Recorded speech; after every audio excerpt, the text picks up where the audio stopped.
So, welcome back again, guys. So let's again इस series के let's discuss your GS2.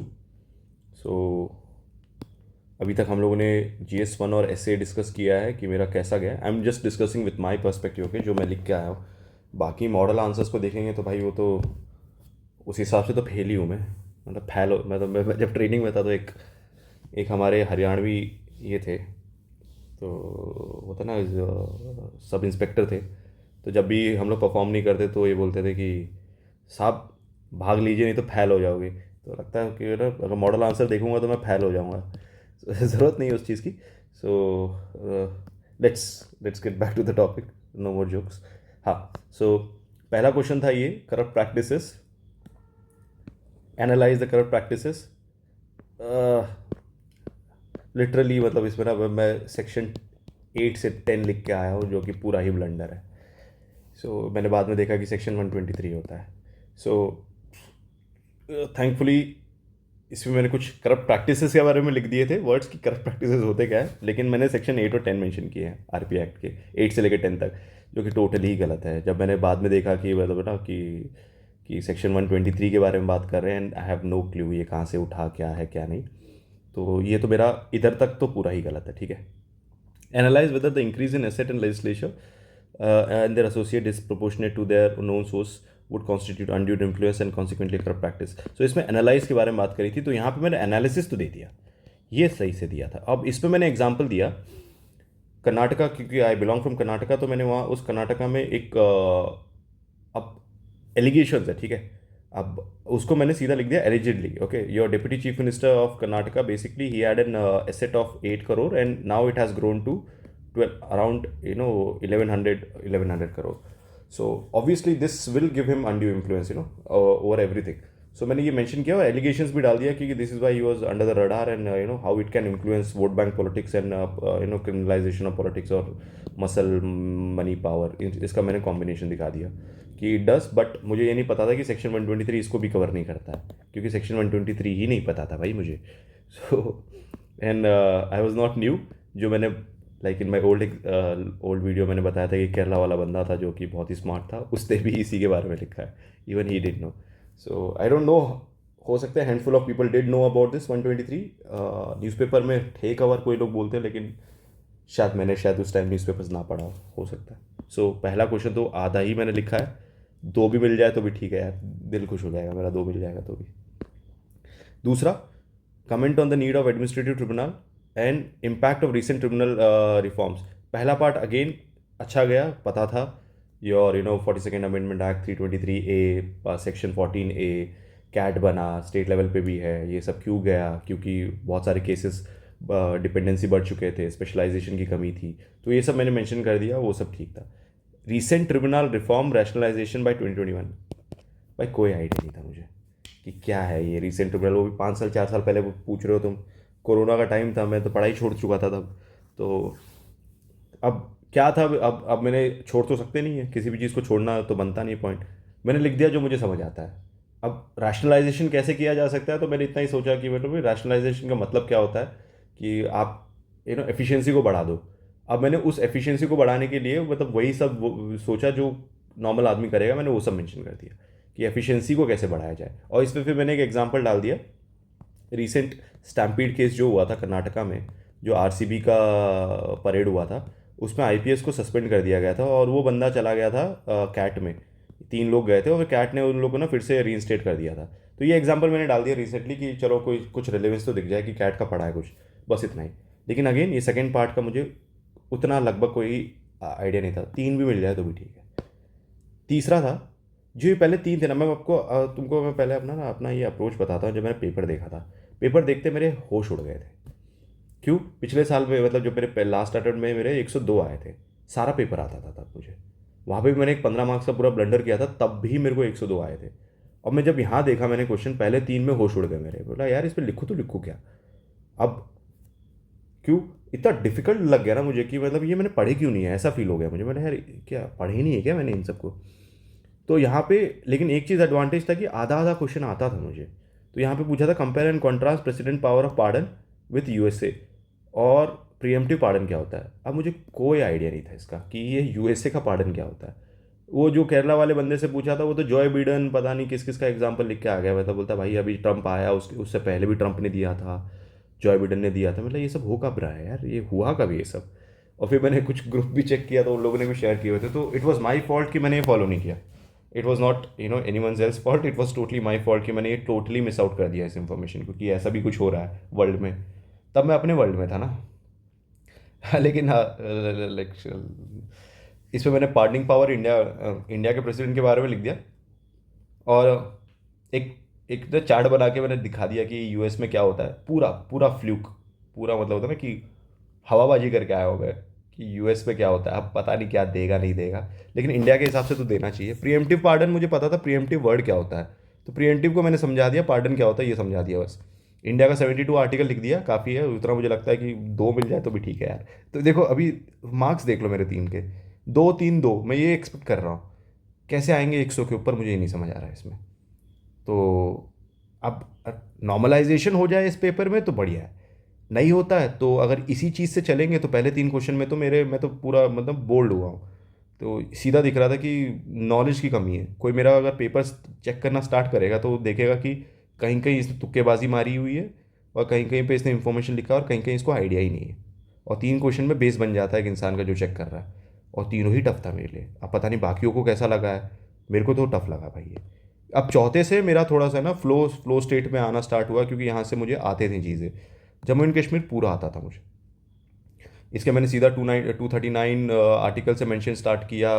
उसका इससे पहले 35A 370 जम्मू एंड कश्मीर को बांटा गया। उसके बाद लैंड, पुलिस और मतलब कुछ पब्लिक ऑर्डर, इनको यूटी में रखा गया ओवरराइड। फिर 246 आर्टिकल भी डाला, 7 शेड्यूल भी डाला कि कैसे ये सिर्फ इस पे रूल्स बना सकते हैं, उस पर नहीं बना सकते हैं। एंड देन रिसेंटली जो डिमांड्स है कि कश्मीर के उस पर लेजिस्लेटिव असेंबली है, इसमें नहीं है, लद्दाख में नहीं है। और वहाँ पे भी रिसेंटली एक नया सीएम आया है उमर अब्दुल्ला, वो सब के बारे में मेंशन किया। And there is a demand for statehood, Ladakh में भी स्टेटहुड की डिमांड है। तब तो नहीं था, तब 6 शेड्यूल में डालने का था। अभी रिसेंटली वो 6 शेड्यूल का मतलब स्टेटहुड का मैं देख रहा हूँ न्यूज़ में। तब 6 शेड्यूल का था। फिर रिसेंटली फिर टू अकोमोडेटिव फेडरलिज्म के चक्कर में 85% रिजर्वेशन दिया गया, but they still a demand for statehood. तो ये सब मेंशन करके मैंने ये ठीक ठाक गया मेरा आंसर। आई वुड से ये अच्छा गया, 4 तो देगा ही इसमें, देना चाहिए। फिर अटॉर्नी जनरल ये भी बहुत अच्छा गया, इसके बारे में पूरा आइडिया था। 76 था, हाईएस्ट लॉ ऑफिसर क्या करता है क्या नहीं करता है, कहाँ पार्टिसिपेट करता है विदाउट राइट टू वोट, और ये सब सब लिखा। Okay, he can practice after that also where he can state और सेंटर के बीच में कोई इशू हो, ये सब। लेकिन देन अगेन इसके लिमिटेशन, मैंने सॉलिसिटर जनरल के बारे में बात करी कि वो सिर्फ वो एक एग्जीक्यूटिव का पार्ट है। It's a constitutional post, solicitor general वो होता नहीं है। अगेन एडवाइस आर एडवाइजेस जो भी देता है वो अगेन गवर्नमेंट पे बाइंडिंग नहीं है समटाइम्स। और पार्टिसिपेशन में भी ये भी देखा गया है कि कुछ बहुत सारे इश्यूज है जहाँ पे वो सेंटर को ऐसी जगह पे रिप्रेजेंट करता है जहाँ पे ज़रूरत नहीं होती है। और he can even take cases of individual, लेकिन उसके लिए उसको परमिशन चाहिए सेंटर से। सो ये जो लक्ष्मीकांत से जितना याद आया सब लिख दिया मैंने इसमें, ठीक ठाक है ये। फिर उसके बाद women capital complements in advancing empowerment and gender equity. अब ये जो क्वेश्चन था, सोशल कैपिटल को डिफाइन किया मैंने, उसको फिर मैंने ह्यूमन कैपिटल से डाला, एम्पावरमेंट के बारे में बात करी, जेंडर इक्विटी के बारे में बात करी, करी मैंने तीनों पे। अब फिर भी ना मन पता नहीं मान नहीं रहा है कि सही लिखा है कि नहीं, क्योंकि मैंने इस पर बहुत सारे ये भी डाले हैं, क्या बोलते हैं, रिपोर्ट्स भी डाले हैं। आईएलओ के रिपोर्ट्स डाले हैं, वर्ल्ड बैंक के रिपोर्ट्स डाले हैं, लिखे तो सब है, लेकिन फिर भी मन नहीं मान रहा है कि पता नहीं क्या ढंग से लिखा है कि नहीं लिखा है, ये मुझे समझ नहीं आ रहा है। अगर इसमें 3 भी आ जाए तो भी ठीक है, लिखा तो है, पॉइंट्स तो बहुत लिखे हैं वो, जैसे इन 4th और 5th में जैसे मन से आता है ना कि भाई लिखा तो हूँ मैं सारा। इस पर 5th 6th वाले में ना थोड़ा सा यहाँ वहाँ हो रहा है मेरा बात कि रिपोर्ट्स भी लिखे हैं, सोशल कैपिटल को भी डिफाइन किया है, ह्यूमन कैपिटल को भी डिफाइन किया है, एम्पावरमेंट के बारे में बात कर दी है, जेंडर इक्विटी के बारे में बात करी है, लेकिन फिर भी पता नहीं मन नहीं मान रहा है कि पता नहीं सही से लिखा है कि नहीं, पता नहीं ऐसा लग रहा है। So next, e governance project built in bias towards technology backend, ये मैंने बहुत अच्छा लिखा है। इस मैंने सीधा ना एग्जाम्पल्स के साथ लिखे हुए हैं। जैसे मनरेगा का रिसेंट एग्जाम्पल में पढ़ रहा था, जो MIS सिस्टम है मनरेगा का, उसमें सबसे बड़ी प्रॉब्लम ये हो रही है कि अपडेट जो अपलोड करना होता है फ़ोटो, अटेंडेंस और मतलब गोस्ट बेनिफिशरीज, ये सब जो इश्यूज है, ऊपर से डिजिटल लिटरेसी, इंटरफेस, ये सब में जो इशू हो रहे हैं, जो फ्रंट एंड पे, ये बिल्कुल भी काम नहीं कर रहा। और बैक एंड के एग्जांपल्स भी दिए मैंने, जैसे PFMS, public finance management system, जैसे कैसे उसने लूपहोल्स को फिक्स किया है, जो मतलब करप्शंस को लेकर या उन सब को लेकर। और इवन जो एग्री स्टैक या इंडिया स्टैक है, how it has become useful, और आई गॉट, कर्मयोगी, इन सब के बारे में भी बात करी है। लेकिन मेन जो फ्रंट एंड पे जो प्रॉब्लम्स है, वो basically it should be very user friendly. और लैंग्वेज इशू, फिर उसमें मैंने ई भाषणी, इन सब के बारे में मेंशन किया, तो ओवरऑल बहुत अच्छा गया, ये आंसर भी ठीक गया मेरा, कोई प्रॉब्लम नहीं है इसमें मेरा। 8th, civil society are often perceived as being anti state, ये भी ठीक गया है। अब मैंने मेरा PSR ऑप्शनल है, तो इस पे मैंने सीधा मतलब पहले तो इंट्रोडक्शन उसी से डाला जो सिविल सोसाइटी या प्रेशर ग्रुप्स होते हैं उनका डाल दिया। अब ये being anti state rather than non state, इसको मैंने दोनों को जस्टिफाई किया कि एंटी स्टेट कहाँ है और नॉन और कहाँ पे इन लोगों ने यूज़फुल भी रहा है, तो दोनों को डाल के do you agree, I do not agree, मतलब नॉट ऑलवेज वाला सीन था कि, तो मैंने इस पे दोनों पे लिखा कि they are important after post your liberalization, कि जो इंटरेस्ट आर्टिकुलेशन का काम जो करते हैं ये लोग, एग्रीगेशन, आर्टिकुलेशन तो पॉलिटिकल पार्टी करता है, एग्रीगेशन जो काम करते हैं ये बहुत इंपॉर्टेंट है, प्रेशर ग्रुप की तरह समटाइम्स दे एक्ट। और इसमें मैंने फिर वो एग्जांपल भी डाला जहाँ पे जैसे right to information act, CSO के थ्रू ही आया था वो। तो लेकिन उसके बाद मैंने वो भी डाला कि जहाँ पे एंटी एंटी स्टेट, जैसे अर्बन नक्सलिज्म, उन सब के बारे में डाला, मदरसा FCR एक्ट, उन सब के बारे में डाला, ठीक ठाक था, ये आंसर ठीक था। फिर इंडिया अफ्रीका डिजिटल पार्टनरशिप, सी यहाँ पे जो डिजिटल पार्टनरशिप था ना, ये थोड़ा ट्रिकी था पहले, क्योंकि मुझे पता है कि इंडिया अफ्रीका का रिलेशन पता है। अब डिजिटल पार्टनर में मुझे पता है कि अभी क्या हुआ था, अपने नरेंद्र मोदी जी ना घूम रहे थे ऑपरेशन सिंदूर के बाद। मुझे वो घाना, नामीबिया, UPI बांटते घूम रहे थे, लैपटॉप बांटा, UPI बांटा, तो उसमें मैंने कुछ कुछ पढ़ा हुआ था कि ना टावर बनवा रहे हैं आइडियाज़ और IPEC के थ्रू, और कुछ हम लोग बहुत सारे ग्रांट्स देते हैं, और तो मैंने उन सब के बारे में लिखा। टेलीमेडिसिन के बारे में लिखा कि टेलीमेडिसिन भी बांट रहे हैं, लेकिन फिर भी ना, अब जितना मुझे समझ आया मैंने वो लिख दिया। अब बाकी इसमें फिर मैंने चाइना फैक्टर भी डाला कि वेर एक एक लाइन है चाइना के बारे में, where India promises China delivers, कि चाइना का इनरोड जो हो चुका है वो ज़्यादा है compare to, so we need to give more and more, वो सब लिख दिया। लेकिन फिर भी थोड़ा हाफ हार्टेड लगा मुझे, जितना मैंने लिखा है उसके बाद भी हाफ हार्टेड लग रहा है, क्योंकि I was not ready with this question, इसलिए बोल रहा हूँ। बाकी globalization, meaning of globalization has become a site of sovereign nationalism, ये तो बहुत बढ़िया गया। क्यों, सीधा का सीधा मैंने एक ट्राइंगल बनाया, सॉरी हार्ट नहीं, ट्राइंगल बनाया, रॉड्रिक्स, अब क्या था उसका स्पेलिंग, रॉड्रिक्स ट्राइलेमा बोलते हैं इसे, ठीक है। इसमें 3 चीज़ के बारे में बात करता है, hyper globalization, democracy and I think government का कुछ एक और है, 3 है, ठीक है, सॉवरेनिटी, डेमोक्रेसी एंड सॉवरेनिटी, 3 है।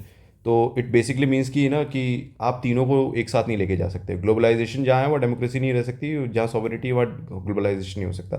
तो ये ट्राइंगल को मैंने मेंशन किया, ऑब्वियसली ये जो देखेगा वो मार्क्स देगा मुझे, तो ये तो बहुत बढ़िया गया मेरा, तो इसमें मुझे कोई प्रॉब्लम नहीं है।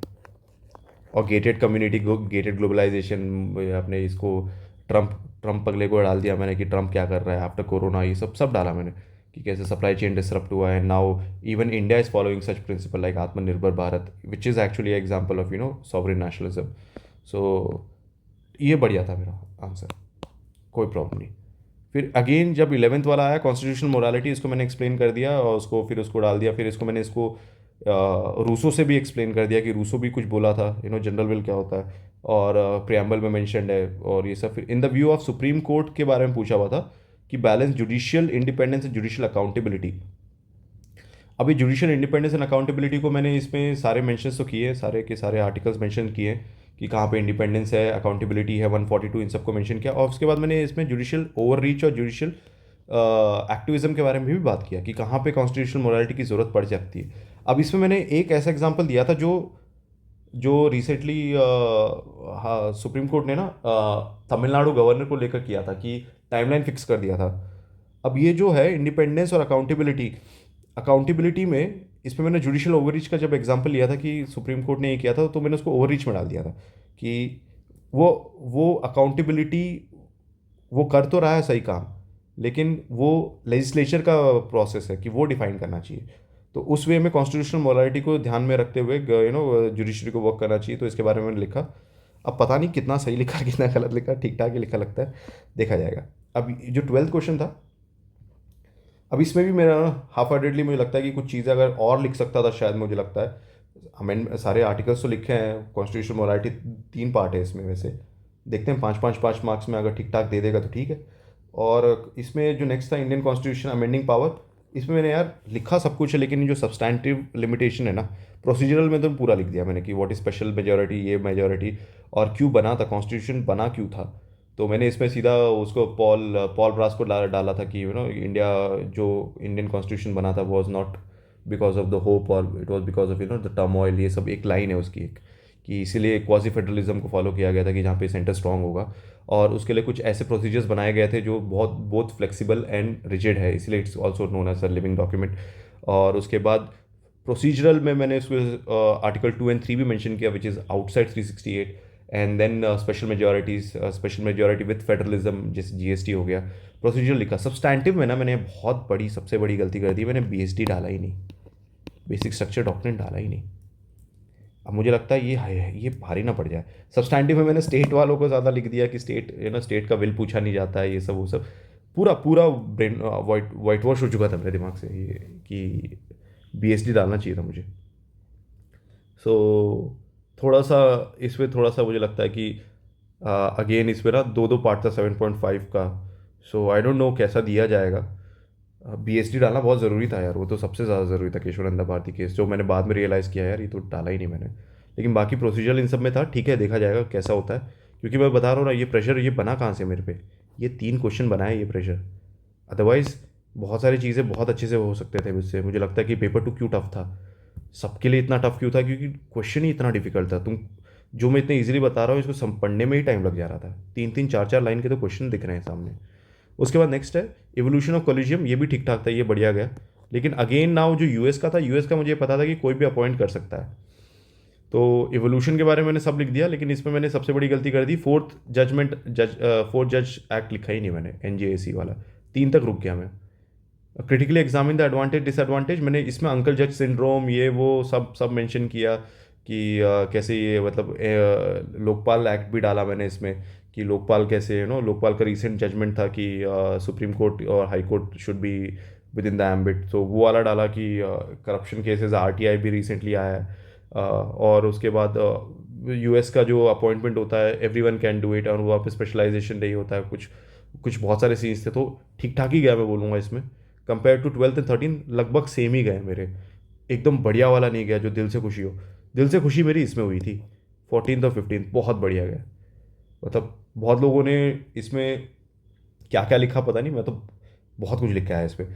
जैसे सबसे बड़ा प्रॉब्लम, बहुत लोगों ने सेस एंड सरचार्ज के बारे में नहीं लिखा है इस पर। जितने लोगों से मेरी बात हुई वो लोग भूल चुके थे कि सेस एंड सरचार्ज भी तो होता है कुछ एक चीज़। अब मैंने एक चार्ट बनाया था, मुझे वो याद था कि चार्ट में कैसे मनी डिवाइड होता है। मैंने इसमें आर्टिकल्स भी मेंशन किए 246 से लेकर आगे तक के, कि सेंटर स्टेट डिवाइड कैसे होते हैं, देन योर 279 जीएसटी कैसे किया, उसके बाद ये स्पेशल डिमांड जो थे उनको कैसे किया गया। अब इससे पूछा गया था इवॉल्विंग पैटर्न के बारे में बात किया गया था, तो मैं यहाँ पे प्लानिंग कमीशन से लेते हुए आया और अभी तक के बारे में बात किया, 16th फाइनेंस कमीशन की तक बात किया मैंने इस पर। ये बहुत अच्छा गया था मेरा, नो डाउट एट ऑल। और इन्वायरमेंटल प्रेशर ग्रुप ये भी बहुत अच्छा गया, क्योंकि मेरे एक टॉपर का आंसर देखा था, मनी सर का एक आंसर देखा था, उनका ना पहला क्वेश्चन था ये उनके आंसर राइटिंग में, यही क्वेश्चन था, यही क्वेश्चन था, इन्वायरमेंटल प्रेशर ग्रुप के बारे में क्वेश्चन था। तो मैंने ना इसका नोट्स बना लिया था, क्योंकि मुझे प्रेशर ग्रुप के बारे में पता था, इन्वायरमेंटल नहीं पता था। जैसे मैंने क्वेश्चन देखा, मैंने बोला यार ये चलो, इतने में एक डायरेक्ट क्वेश्चन जो मैं पढ़ा हुआ आया, ये ढंग का गया, क्योंकि जो याद था लिख दिया तुरंत। Inequality and ownership of resources, ये भी बहुत अच्छा गया। Paradox of plenty, basically growth without with in unemployment, and उन सब के बारे में कि क्या है इंडिया का सीन। और इसमें झारखंड और छत्तीसगढ़ का मैंने एग्जांपल लिया कि कैसे रिसोर्सेज है लेकिन डेवलपमेंट नहीं हुआ है वहाँ पे, एंड ये हुआ कैसे। बेसिकली मैंने इसको पास से कनेक्ट किया, ज़मींदारी और बिफोर इंडिपेंडेंस से मैंने कनेक्ट किया इसको, और ठीक ठाक ही गया ये मेरा आंसर, इसमें बिल्कुल भी उतना बुरा नहीं था, अच्छे से लिखा मैंने इसको, बहुत सारे एग्जांपल्स दिए इस पर। फिर ये जो था in the contemporary development model decision making problem solving, ये मेरा ठीक ठाक गया। लेकिन लोगों से जब मैंने बात करी थी वो केरला वाले से, उसने बोला था ये top down versus bottom up approach था, जो कि मैंने लिखा ही वही है, लेकिन ये वर्ड नहीं डाले मैंने कि top down bottom up approach. मैंने इस पर सीधा लिखा feedback mechanism from the base, जो जिसपे मैंने सोशल ऑडिटिंग और इन सब के बारे में बात करी हुई है। जो ये वर्ड थे top down bottom up approach, जो वर्ड था वो मिसिंग है मेरे आंसर में। बाकी सबका सब मैंने मतलब ढंग का लिखा हुआ है कि बेस बड़ा होता है तो बेस, जहाँ पे तुम पॉलिसी बना रहे हो उनको अगर नहीं ले रहे हो तो वल्नरेबिलिटी मैपिंग नहीं कर रहे हो और फीडबैक नहीं ले रहे हो तो तुम पॉलिसी कैसे बना रहे हो। तो वो सब जो था वो मैंने मैप बना, मतलब एक फ्लो चार्ट बना के दिखाया और फिर सीधा फीडबैक मैकेनिज्म लिखा है उसमें। लेकिन जो वर्ड था जो मैं बता रहा हूँ कि ये top down versus bottom up approach, ये वर्ड नहीं डाले मैंने, तो पता नहीं क्या होगा। और क्रिटिकली भी इवैल्यूएट था, तो इस पर मैंने दोनों एंगल दिए हैं कि कभी कभार टॉप डाउन अप्रोच भी अच्छा होता है और कभी कभी बॉटम अप अप्रोच भी अच्छा होता है, लेकिन ये वर्ड नहीं है मेरे आंसर्स में। नेक्स्ट एनसीपीसीआर के बारे में था, ठीक ठाक गया। अब फिर से बोलूँगा क्योंकि डायरेक्टली डिजिटल एरा के बारे में बात कर रहा है, तो बहुत सारे जितने भी थे मेंशन किए मैंने। इस कमीशन के बारे में पढ़ के गया था, तो सारे कमीशंस के बारे में जितने भी थे डिटेल्स जो थे मैंने सब मेंशन किए। पार्टिसिपेशन कौन कौन है, और गवर्नमेंट का रीसेंट एक्ट, जुवेनाइल एक्ट, और ये सब पेंसिल पोर्टल, पता नहीं क्या क्या खोया पाया, ये सब जो याद आया सब लिख दिया मैंने। ठीक है, देखा जाएगा। फिर एग्जामिन एग्जिस्टिंग पॉलिसीज़,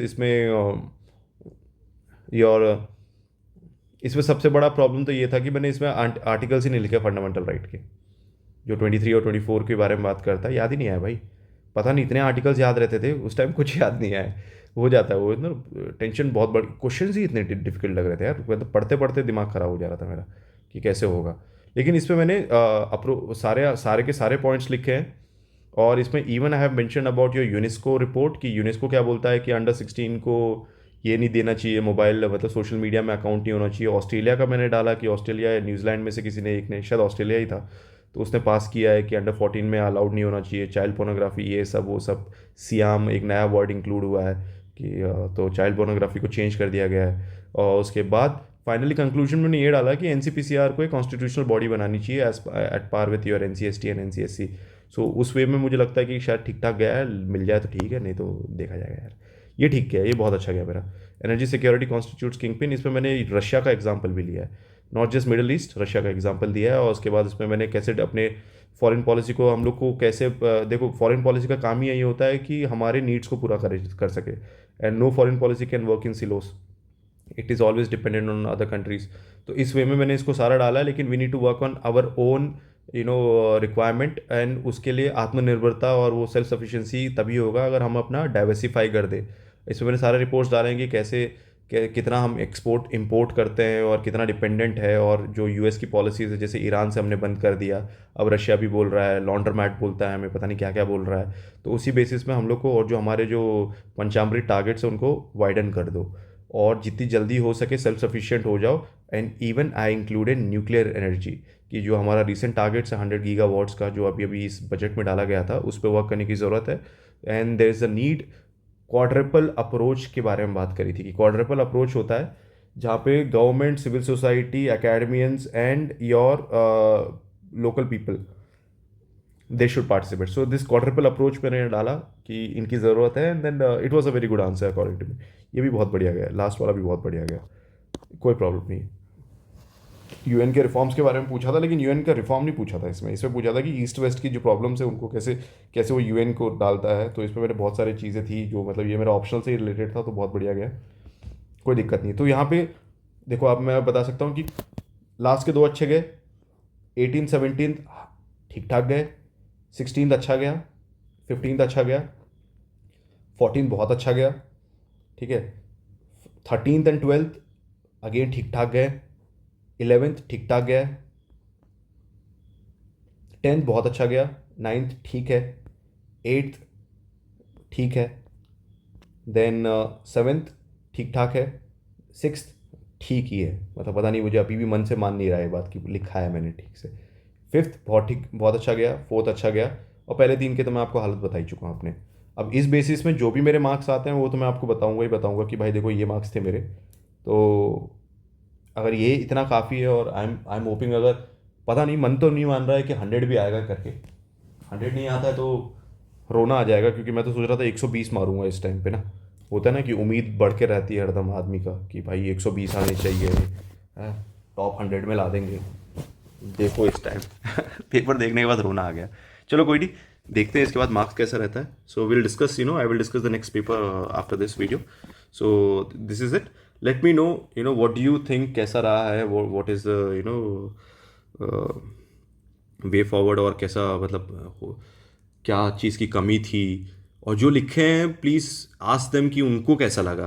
क्योंकि आर्म चेयर थ्योरी बहुत इजी है. मुझे अगर कोई पेपर दिखा देगा बाहर से, बोलेगा कि भाई पेपर इजी था, पहले तो मैं बोलूँगा कि ये पेपर तूने आज पहली बार नहीं, दूसरी तीसरी बार देखा, इसलिए इजी लग रहा है. उसी दिन बैठ के उसी टाइम लिख, तब प्रेशर पता चलेगा. एग्ज़ाम टफ था क्योंकि लेंदी था एंड प्रिसाइज था. आपको जो पता है वो लिख के आओगे, मार्क्स नहीं मिलेगा. जैसे मैंने लास्ट GS1 में दिखा दिया कि पूरा ही ब्लंडर, मैं वहाँ पे 1 मार्क्स भी होप नहीं कर रहा हूँ. दे देगा तो बहुत बढ़िया बात है. चलो, so will stop here. Let's discuss the next paper. Okay.